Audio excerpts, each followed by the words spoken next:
지난번에 말씀을 읽었는데 다시 한번 읽어드리겠습니다.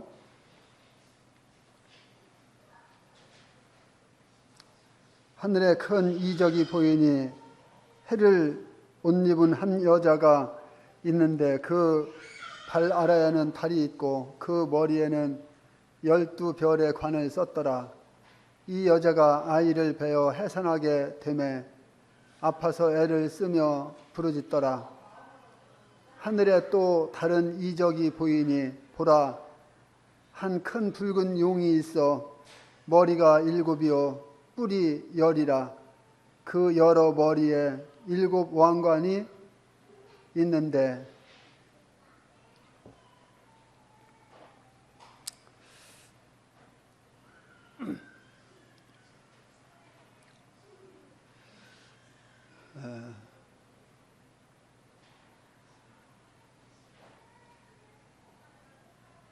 성도님들을 통해서 예수 그리스도의 복음이 증거되고 다른 사람들에게 예수 그리스도를 소개해주며 그로 하여금 영생을 얻게 하고 하나님의 자녀가 되게 하는 이와 같은 통로가 바로 나 자신이라고 하는 것을 생각할 때에 이것은 참으로 엄청난 일이고, 그리고 그것으로 인해서 주님을 발견하게 된 그 사람이 또한 기뻐할 수 있고, 또 하나님께 영광이 되고, 또 나 자신도 큰 축복이 아니겠는가 하는 이와 같은 생각을 해보게 됩니다.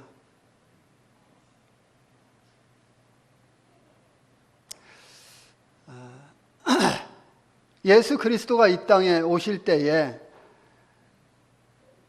예수 그리스도를 이 땅에 오시는 데 있어서 통로의 역할을 했던 나라는 바로 이스라엘이죠. 그런 의미에서 볼 때 이스라엘은 참 축복된 나라이고 복받은 나라입니다. 그럼에도 불구하고 그들이 어떻게 했습니까? 그분 하나님의 아들 예수 그리스도께서 이 땅에 오셨을 때에 그들은 정작 그분을 받아들이지 않고 거절을 했던 것을 볼 수가 있습니다. 이 땅에서 예수 그리스도가 증거되지만 어떤 사람에게는 그것이 참 복음이 되어서 내 마음에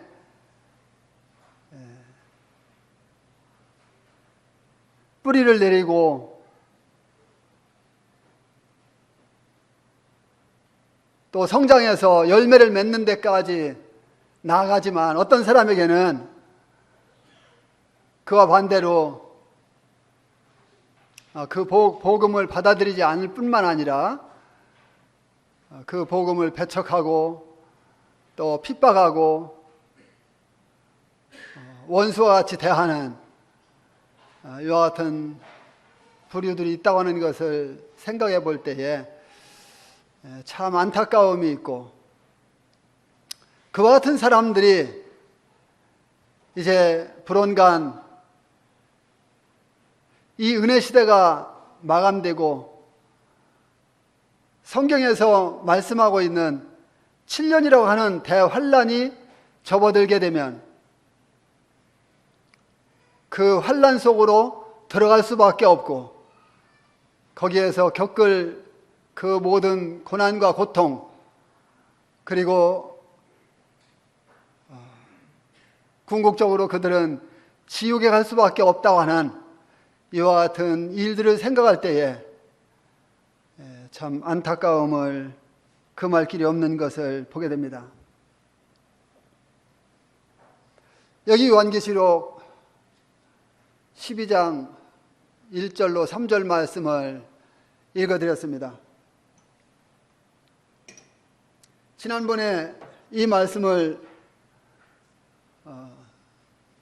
상고했는데요.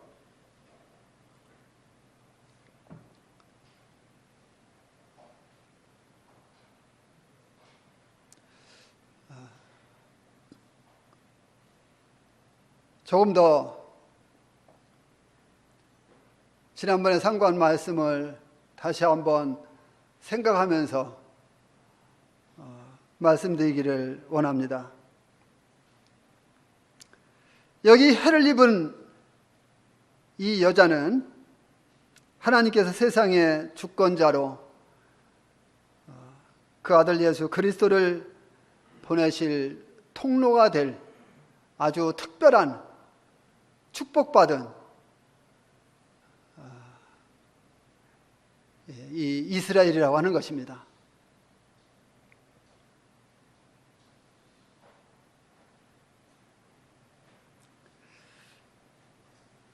그래서 이 이스라엘이라고 하는 것을 우리가 알고 이 말씀에 접한다고 하는 것은 또 다른 말씀을 이해하는 데 필요합니다. 그런데 이 이스라엘이 이제 예레미야 말씀을 가서 보게 되면은 하나님 앞에서 범죄하고 하나님께서 기뻐하시지 않는, 하나님이 원하시지 않는, 하나님이 금하는,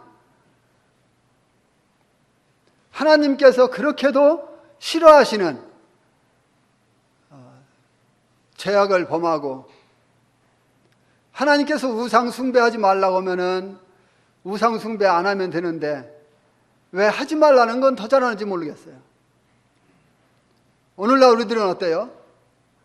오늘날 우리들도 성경이 하라고 하는 거는 그렇게 기쁘고 즐겁게, 그리고 그것이 몸에 배서 그 말씀을 순종해서 살아가지 못하고 오히려 하지 말라고 금지시키는 이와 같은 말씀들에 대해서는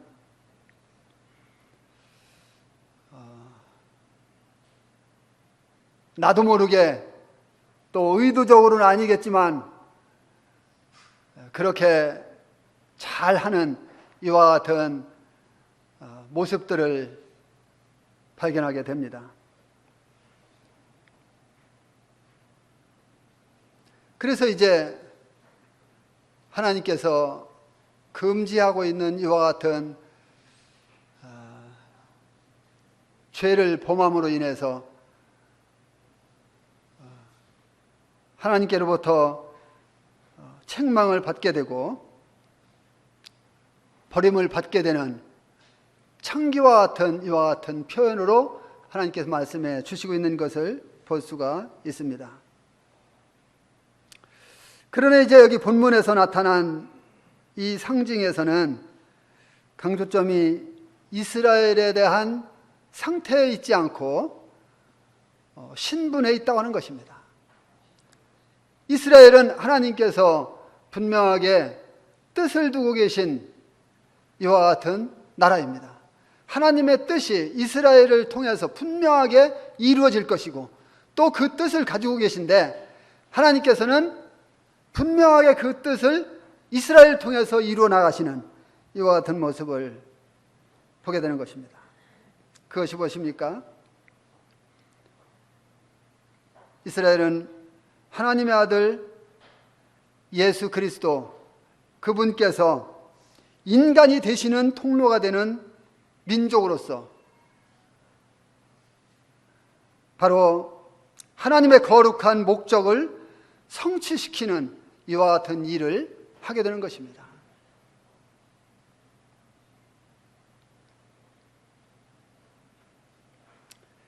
이스라엘은 하나님의 계획 안에 있는 민족입니다. 그래서 그것을 지난번에 4가지를 말씀드린다고 말씀을 드렸는데 마지막 한 가지, 4번째를 시간이 없어서 말씀을 못 드리고 제가 중단을 했습니다. 첫째는 그 발 아래 한 여자가 해를 입고 있다, 이렇게 말씀하고 있습니다. 여기 한 여자가 해를 입고 있다 이렇게 말씀하신 것은 이스라엘이 왕국에서 이제 앞으로 성경에는 천년왕국이라는 단어가 없지만 이 천년 동안 있을 왕국 시대가 있거든요. 이 천년왕국 시대에 이 이스라엘이 차지하게 될 특권과 영광에 대해서 말씀하고 있는 것입니다.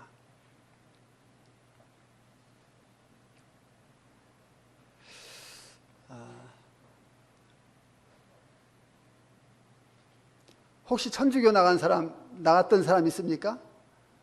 나 천주교 나갔었다 하는 분 있습니까? 천주교 나가본 적 있다. 우리 김원근 형제님 가정이 천주교 나갔었다고 전에 제가 이야기를 들었는데 우리 김원근 형제님 가정만 천주교 나갔었는가 봐요. 자, 천주교 나가본 사람들이 아닐지라도 천주교 안에 있는 사진들은 봤죠. 사진들은 많이 보셨죠.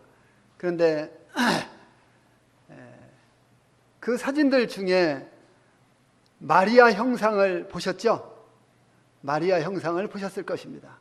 그 마리아 형상을 보게 되면은 그 그림의 머리에 이렇게 그 해 모양을 해준 이와 같은 그림 보셨나요? 예. 천주교에서는 이 해를 입은 이 여자를 그래서 마리아로 해석하고 있습니다. 그러나 이것은 잘못된 해석이죠. 이것은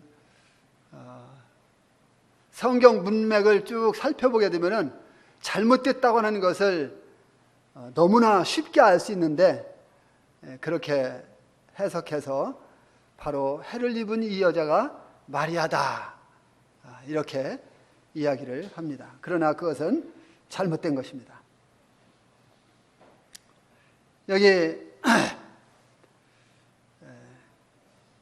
이 해를 입었다고 하는 것은 이스라엘이 이 왕국 시대에 들어가게 되면 왕국 시대에서 차지하게 될 그 특권과 영광에 대해서 이야기하고 있는 것입니다. 그래서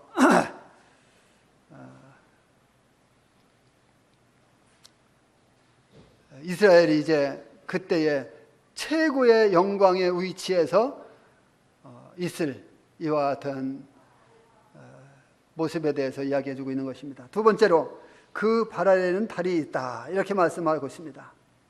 이 표현은 상징적으로 이스라엘이 이제 하나님 아래에서 최고의 이 지배권을 소유하고 있다고 하는 것을 보여주고 있는 것입니다. 자, 해는 낯을 주관하고 달은 밤을 주관합니다. 이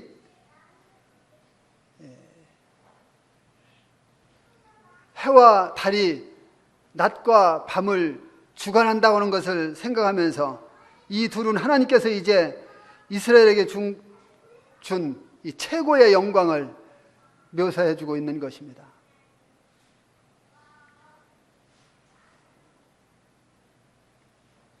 세 번째, 그 머리에는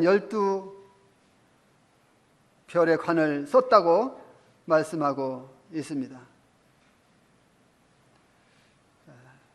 이것은 최고의 주권을 상징합니다. 하나님께서는 이스라엘로 하여금 그들이 이 땅에서 최고의 주권을 행사하기를 원하셨습니다. 그래서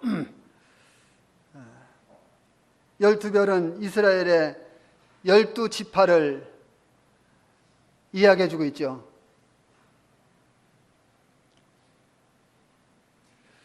그리고 창세기 37장 말씀에 가서 보게 되면은 요셉의 꿈을 생각할 수밖에 없습니다. 거기에서 해는 누구를, 달은 누구를, 별은 누구를 각각 뜻한다고 했습니까? 해는 요셉의 아버지 야곱을, 그렇죠. 달은 요셉의 어머니 라헬을, 별은 요셉의 형제들을 의미하는 것으로 해석되어 있는 것을 보게 됩니다.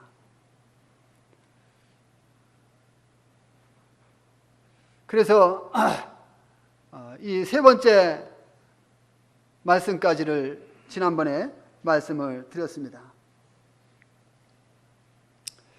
그런데 그 11별은 요셉의 이 형제들로 해석되어 있는데, 바로 이 꿈들이 우리에게 보여주는 핵심 요점이 무엇이냐 하는 것입니다. 이것은요, 아브라함의 언약은 요셉이 한 상징으로 여기에서 제시된 이 메시아 안에서 성취되는 것입니다. 이게 무슨 말입니까? 바로 이스라엘은 하나님께서 아브라함을 부르는 데서부터 시작이 됐죠. 아브라함이 갈대 우르에 살 때에 하나님께서 아브라함을 일방적으로 부르셨습니다. 그리고 하나님께서 아브라함에게 약속하셨습니다. 언약을 세우셨습니다.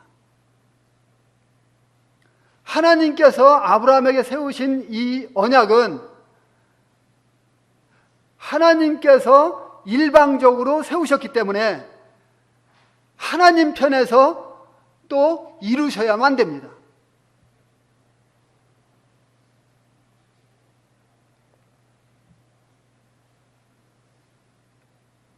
그렇기 때문에 이 언약은 하나님 쪽에 책임이 있는 것입니다. 이루어야 할 책임, 성취해야 될 책임.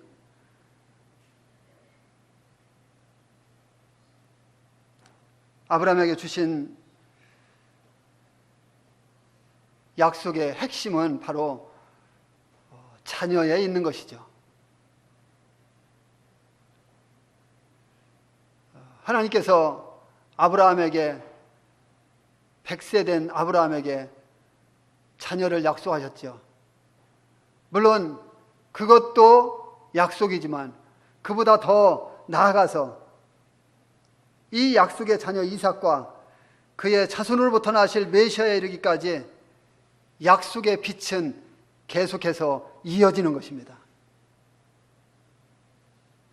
그분이 바로 누굽니까?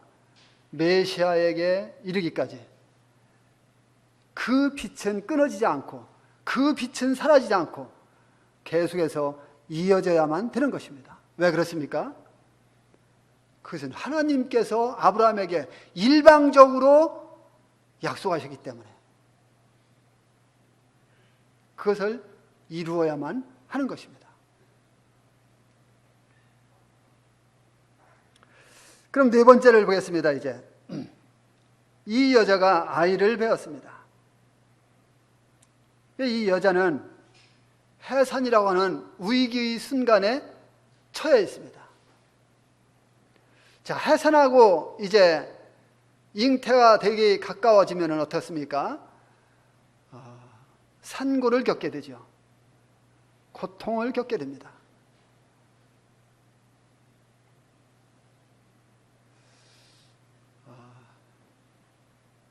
자녀를 낳아본 우리 자매님들은 다 알죠.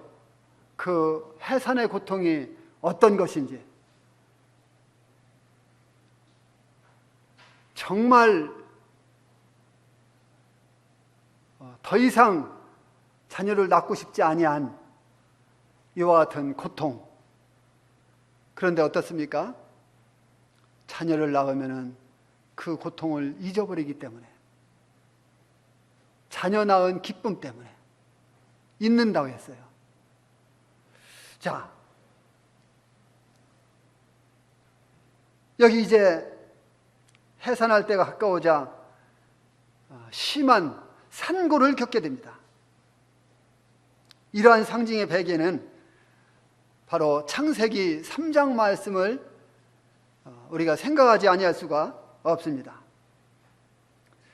창세기 3장에 여자의 후손에 관한 약속이 있습니다.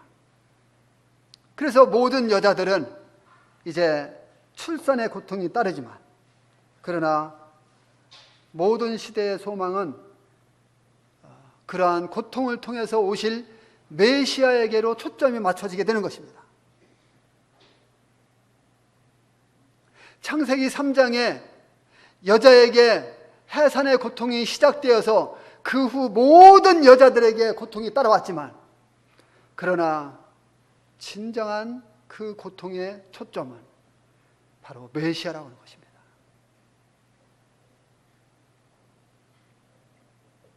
이스라엘 민족의 진정한 고통은 그럼 무엇일까요? 여전히 환난 기간의 극한 시련의 때가 되는 것입니다. 이 환난 기간은 7년대 환난을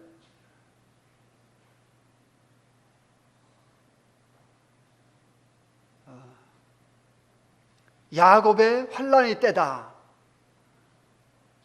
그리고 다니엘의 70일에다. 70번째 일에 마지막 7년이죠. 이래니까 이때에 이스라엘이 겪게 될 이와 같은 고통이라고 하는 것입니다.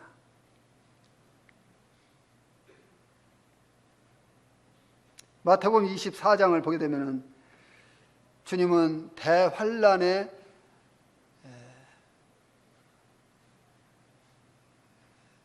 전체 그 모든 배경을 말씀하실 때에 재난의 시작이라고 말씀하고 있습니다. 이 재난의 시작, 재난의 시작이라고 하는 것은 바로 이 은혜 시대가 끝나고 7년이라고 하는 환난 시대가 시작되는데, 지난번에 계속해서 말씀을 드린 대로 그래도 전 3년 반은 그런 대로 괜찮은데 후 3년 반이 시작되면 그때부터는 참으로 엄청난 고통의 때가 되는 것입니다. 그래서 이 재난이란 출산의 수고를 가리키는 일반적인 용어로서요, 해산의 고통을 말해주고 있습니다. 이 해산의 고통 하면은 우리 데살로니가 전서 말씀을 한번 볼 필요가 있겠죠. 데살로니가 전서 말씀을 좀 볼까요? 데살로니가 전서 5장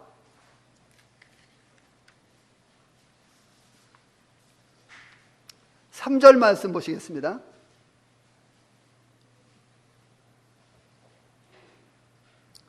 오 장 3절 1절 말씀부터 볼게요. 형제들아, 때와 시기에 관하여는 너희에게 쓸 것이 없음은 주의 날이 밤에 도적같이 이를 줄을 너희 자신이 자세히 알기 때문이라.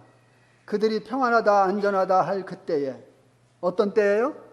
그들이 평안하다 안전하다 할 그때에 임산한 여자에게 해산의 고통이 이름과 같이 멸망이 갑자기 그들에게 이르리니 결코 피하지 못하리라. 이보다 더 무서운 경고의 말씀이 어디 있습니까? 이보다 더 아찔한 경고의 말씀이 어디 있습니까? 이보다 더 우리 마음 가운데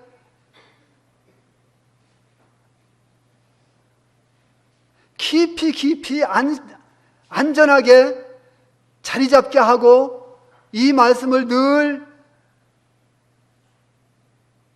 생각하고, 그리고 이때가 언제인지를 이 세상 되어져가는 모든 일들을 바라보면서 주시해야 될 때가 바로 우리가 살고 있는 이때라고 하는 것입니다.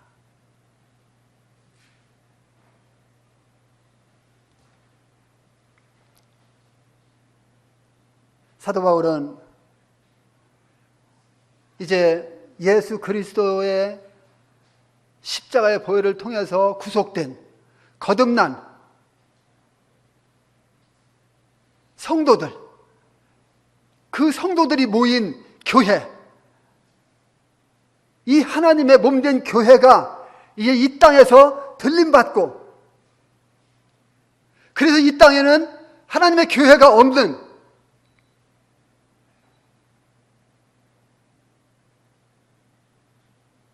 이와 같은 상황 가운데에서 이 땅에 남아있는 사람들을 생각하면서 이 말씀을 하고 있지 않겠는가 생각을 해봅니다.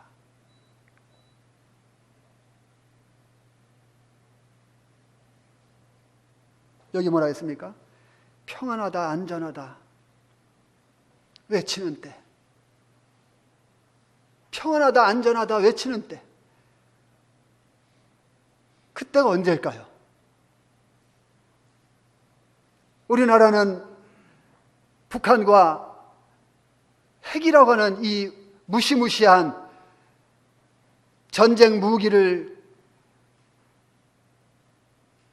대체해 놓고 지금 불안에 떨고 있는 이와 같은 국민들,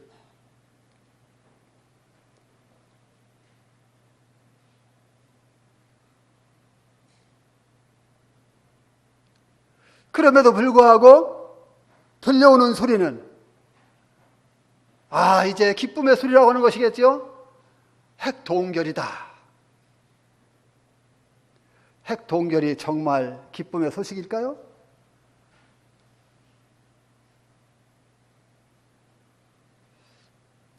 다른 나라들이 핵동결한 것은 좀 그래도 이제 안심하겠다 이렇게 생각할 수 있을지 몰라도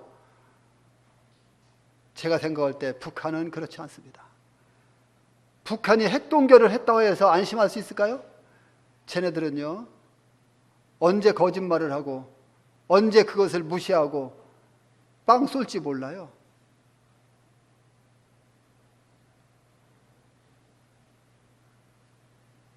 평안하다, 안전하다 할 그때, 핵동결이라고 하는 이와 같은 소식이 들려올 때, 중동의 평화 소식이 들려올 때, 그리고 세계가 하나의 국가로 뭉쳐지자고 외칠 때, 그때를 평안하다, 안전하다 이와 같이 말하지 않을까요?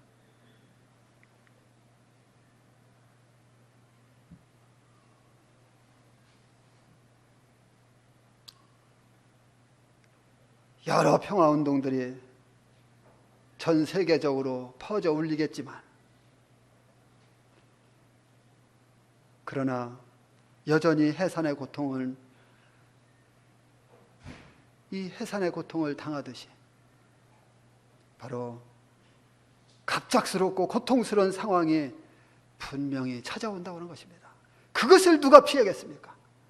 그때를 누가 피할 수 있겠습니까? 아무도 그때를 피할 수 없다고 하는 것입니다.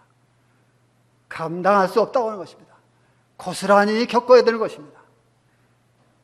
당할 수밖에 없는 것입니다. 왜? 갑자기 찾아오기 때문에. 어떻게 갑자기 찾아온다 했습니까? 주의 날이 밤에 도둑같이 이를 줄을 너희 자신이 자세히 알기를 때문이라. 도둑같이 온다는 거예요. 도둑은 예고 없이 오지요. 예고하고서 도둑 오는 사람이 있습니까? 없잖아요. 주님이 오시는 것은 예고 없이 갑자기 오기 때문에 다 당하는 거예요. 그래서 주님은 오늘 저녁에 오실 수도 있어요.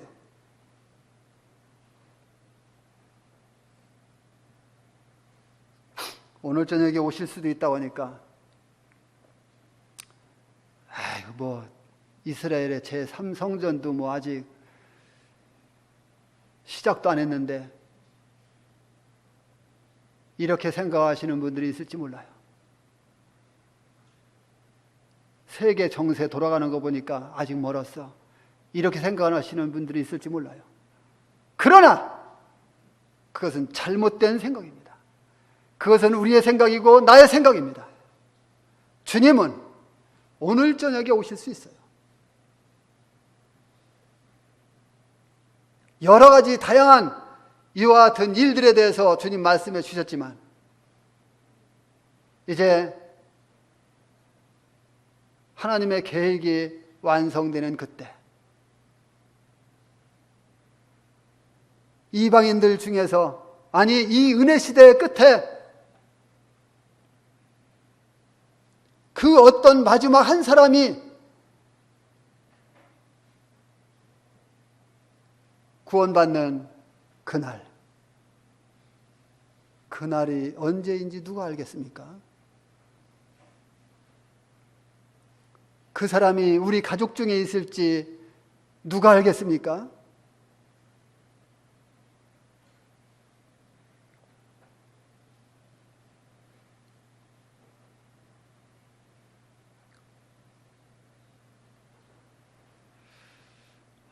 그 고통의 때는 7년이라고 하는 대환란의 때입니다. 그때는 곧 돌아옵니다.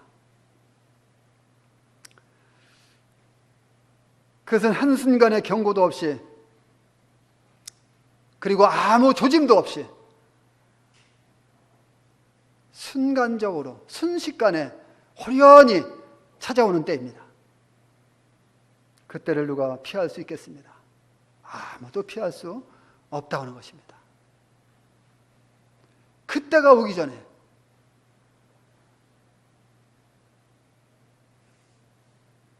전에 우리 가족 중에, 우리 지인들 중에 믿지 않는 이와 같은 사람들이 주님께로 돌아와서 주님 영접하고, 그리고 다음 세계를 준비하는 이와 같은 지혜로운 사람들이 될 수 있게 되기를 바랍니다. 3절 말씀 다시 한번 읽어보겠습니다.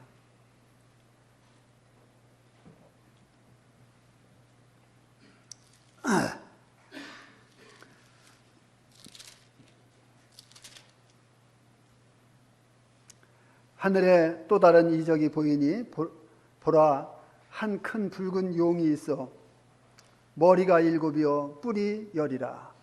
그 여러 머리에 7 왕관이 있는데, 여기 1절은 큰 이적이 나타난 하나님의 백성으로서의 이스라엘의 모습을 우리에게 보여주고 있는데, 여기 3절에서는 이 3절에 하늘에서 보여진 이 두 번째 이적은 7머리와 10뿔, 그리고 각 머리 위에 왕관을 쓰고 있는 큰 붉은 용에 관한 내용입니다.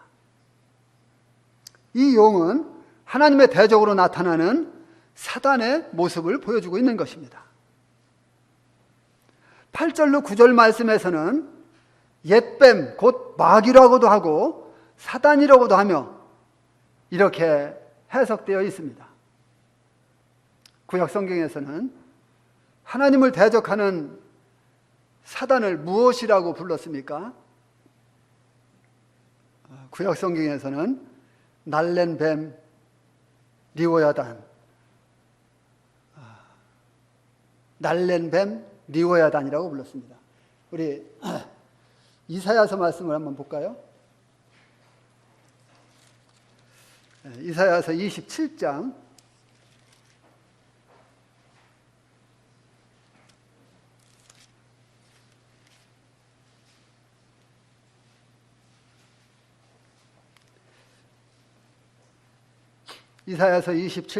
1절 말씀. 그날에 여호와께서 그의 견고한 견고하고 크고 강한 칼로 날랜 뱀 리워야단 곧 꼬불꼬불한 뱀 리워야단을 벌하시며 바다에 있는 용을 죽이시리니. 여기 보니까 사단을 여기에서는 뭐라고 불렀습니까? 날랜 뱀 리워야단, 꼬불꼬불한 뱀 리워야단, 그리고 바다에 있는 용, 이와 같은 표현을 사용해 주셨습니다. 이 날렘뱀 리워야단은요, 티그리스 강가에 위치한 아수르를 가리키고요, 꼬불꼬불한 뱀 리워야단은 유브라데강 위치에 있는 이 바벨론을 가리키고, 그리고 바다에 있는 용은 애굽을 가리킨다고 학자들은 이야기하고 있는 것을 볼 수가 있습니다.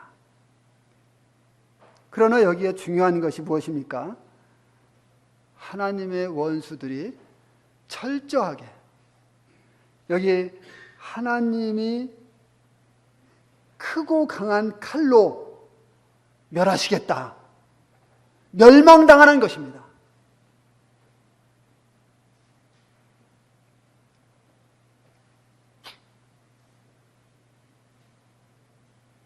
하나님의 창조 질서를 어지럽히는 이와 같은 사단의 세력들은 하나님의 크고 강한 칼날에 멸망을 당할 것이라고 말씀해 주시고 있습니다. 그리고 하나님의 주권만이 온 우주에 우뚝 세워지게 될 것입니다. 하나님의 큰 날선 칼로 그들을 완전히 멸하시고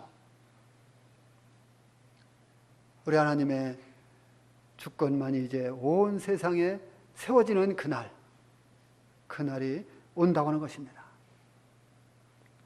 성경에서 이스라엘 역사를 살펴보게 되면은 이스라엘을 대적하고 멸하려 했던 이와 같은 민족들이 성경에 기록되어 있는 것을 볼 수가 있습니다.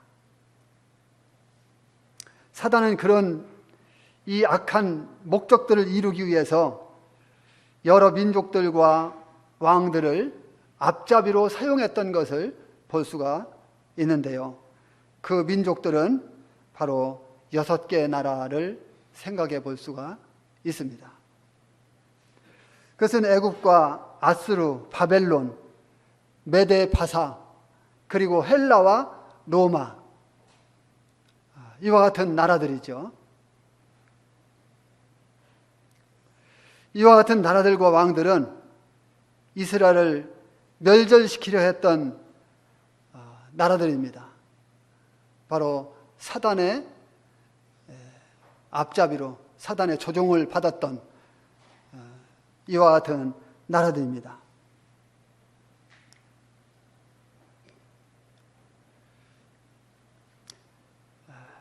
왜 이들이 이스라엘을 멸하려고 했을까요? 이들이 이스라엘을 멸하려고 했던 것은 사단이 그것을 어느 정도 알고 있었기 때문에 계속해서 시도하는 것을 볼 수가 있습니다. 그것은 그리스도께서 약속대로 이스라엘을 통해서 오셔야만은 했는데 그 가능성을 사전에 차단하기 위해서, 그 가능성을 사단에 막기 위해서 사전에 그것을 막기 위해서 사단은 그 나라들을 통해서 그것을 이용해서 이스라엘을 멸하려고 했던 이와 같은 모습을 볼 수가 있습니다. 이 모든 나라들과 왕들 배후에는 바로 사단이라고 하는 악한 세력이 숨어 있었습니다. 애굽에서는 출애굽기 1장 22절 보면은 바로가 산에 아이를 낳으면 무조건 다 죽이라고 하는 이와 같은 명령을 하게 됐죠. 그리고 아수르에서는 히스기야가 예루살렘 안에 갇히게 되어 있었지만 이사야서 7장 14절 말씀을 보게 되면은 여전히 다윗에 대한 약속들이 그를 중심으로 했던 것을 볼 수가 있습니다. 그래서 이사야를 통해서 메시아가 이 땅에 오실 것에 대해서 예언을 하고 있는 이와 같은 말씀을 볼 수가 있습니다. 그리고 에스더 3장을 보게 되면은 메데 바사 시대에는 아수로 치하에서 하만이 유대인들 멸절하려고 하는 이와 같은 계획을 꾸미는 이와 같은 사단의 악한 계획이 숲으로 돌아가는 모습을 볼 수가 있죠. 그리고 헬라 시대에는 마태복음 2장 16절로 18절에 가서 보게 되면은 가이사의 앞잡이인 헤롯 왕이 예수님을 죽이려고 유대인의 남자아이 2살 아래로 모든 남자아이를 다 죽이게 하는 이와 같은 모습을 볼 수가 있습니다.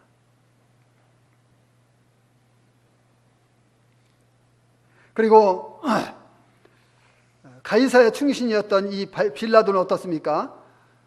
로마 법을 거스리면서까지도 예수 그리스도를 십자가에 못 박도록 내어주는 이와 같은 일을 행하는 모습을 보게 되는 것입니다. 그래서 이제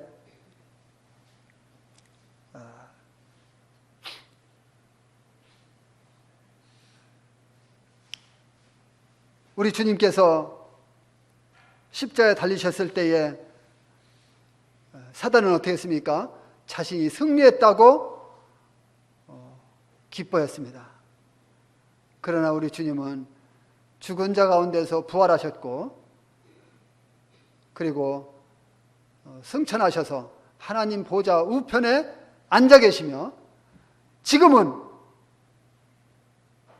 하나님의 자녀들을 위해서 중보의 기도를 하시는 우리 주님이십니다. 그리고 그분은 만왕의 왕이시고 만주의 주가 되십니다. 그분께서 이제 다시 오십니다. 오셔서 왕으로서 재판관으로서 주님을 거절하고 사단에게 종노릇 됐던 하나님을 믿지 않던 이와 같은 모든 사람들을 심판을 하실 것입니다.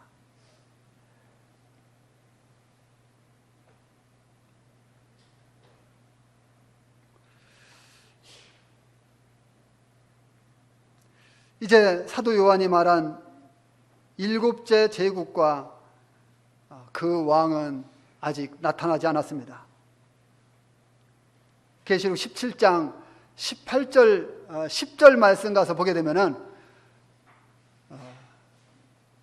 그 일곱째 요한이 말한 일곱째 그 왕이 거기에 기록되어 있는데 그것은 바로 다시 부활하게 될 신흥 로마 제국이라고 하는 것입니다. 그것은 숨어 있죠.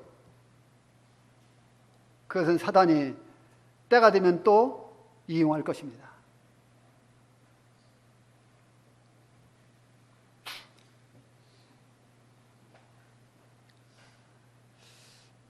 내가 좀 너무 늦게 말씀을 시작하게 돼서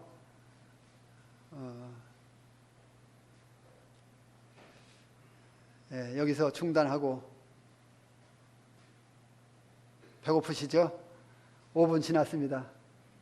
여기서 중단하고 또 주님 허락하시면 계속해서 다음에 이어서